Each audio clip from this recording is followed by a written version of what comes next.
तहरे परी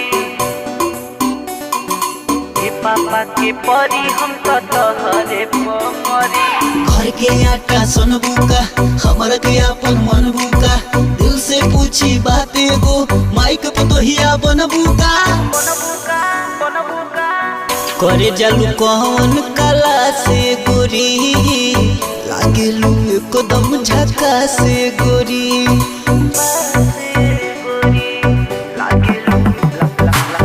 करे जालू कौन कला से गोरी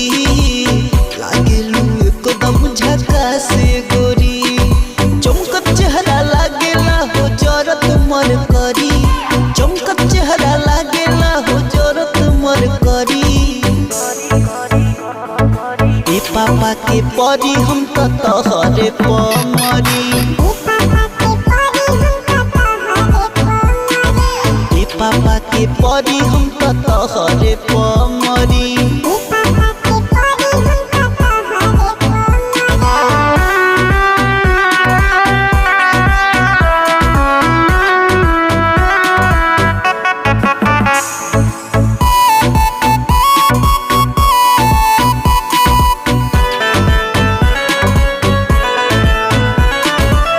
कौन जादू कैले रहलू पहले मुलाकात में दीवाना बना ली हलू रानी बात बात में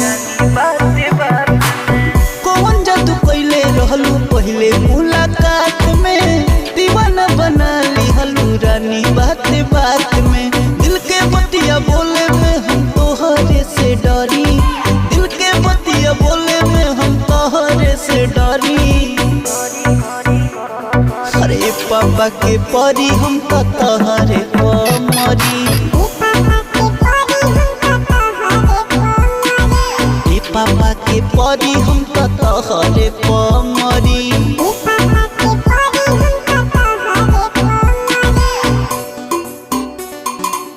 पापा के परी हम तो तहरे परी।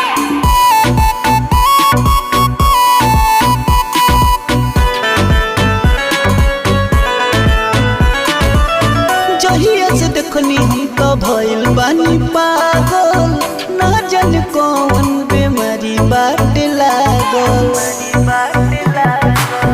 जहिया से देखनी हम तो भइल बानी पागल ना जान कौन बीमारी बाट लागल लोग कहेला रोग भारी अब का हम करी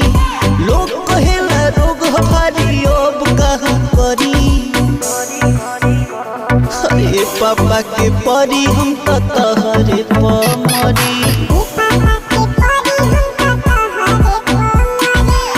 पापा के परी हम तो तहरे परी।